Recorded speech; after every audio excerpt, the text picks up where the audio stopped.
Hey guys, how you doing? I'm Nix. After 5 months of watching every Marvel TV show in Netflix and also one from ABC, I'm officially done, and in this video, I'll be sharing some of my thoughts about each series. So first show that I watched in August was Inhumans. It only has 8 episodes, so I think I finished it in just one day. I'm already invested with the idea of Inhumans because of Daisy Johnson from Agents of S.H.I.E.L.D., so it's nice to see the origin and get to know more about them. I love the dynamic of Medusa and Black Bolt.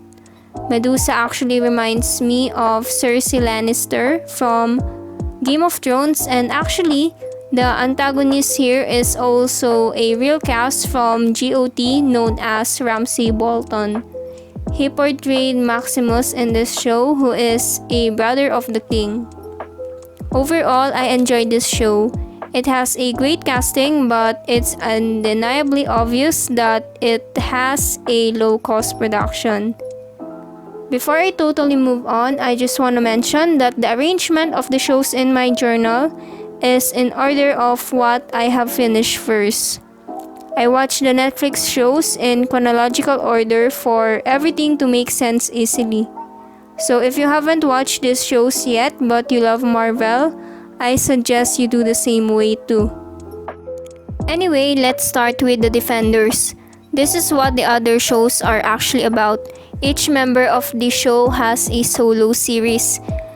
The Defenders is composed of Luke Cage, Daredevil, Jessica Jones, and Iron Fist. I absolutely love this show. It's a chaotic meetup for the characters, but I enjoyed seeing them together facing the same enemy for once after everything they went through from their past shows. The witty remarks of Jessica Jones here will never be forgotten. Next one is Luke Cage. I'm not gonna lie, I only got hooked in this show halfway when things got more escalated. I'm amazed with Detective Misty Knight, and I also ship Luke with Claire.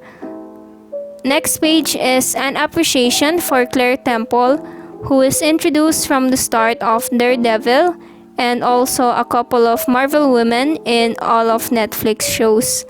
I really adore the girl power of the women in these shows, so I just thought they needed a separate spread. The third Netflix show is what I'm most invested to, which is Iron Fist. The history of Danny Rand is really interesting, and I am so amazed at the action scenes here to the point that it makes me want to learn martial arts. That's why I'm surprised when I've read bad reviews online in terms of the action scenes. But for me, without any knowledge about it, martial arts never looked so good until I saw Colin Wing portrayed by the amazing Jessica Henwick. Overall, I think Iron Fist is my favorite among the shows because I became more attached to the characters here compared to the other ones. It's just a shame that this show was cancelled when it has a lot of potential from where it ended. I just hope that Disney Plus can somehow produce a proper series finale or just bring the characters back to the MCU too. Now let's move on to Daredevil, which is what I think the best Marvel show in Netflix that really managed to stay the best in all aspects in all the seasons.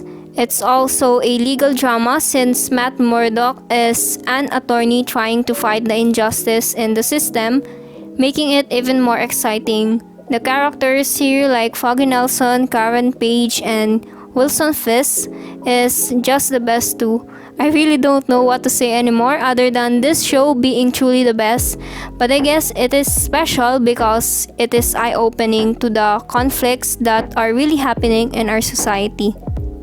Next one is The Punisher, which is I think the second best in terms of everything. I actually cried first in this show, which is unexpected. It's also an eye-opening series about the dark sides of the military.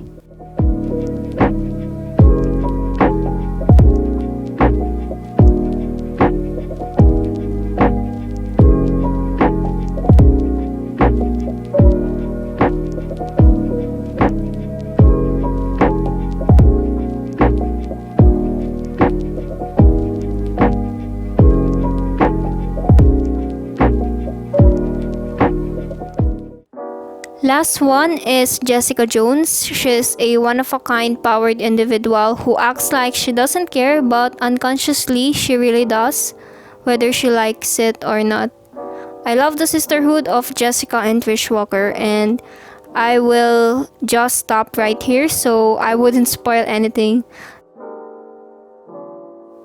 I'm so glad to discover a lot of Marvel characters from Netflix that has a possibility of coming back since Matt Murdock is already announced to be joining the MCU, as well as Wilson Fisk, who's also from Daredevil that's gonna appear in Hawkeye. I hope you guys enjoyed this video. I'm not sure, but I will try my best to upload 1 or 2 more journaling videos before this year ends. That's all for this video. Now here's a quick flip through of the finished pages. See you guys soon. Bye!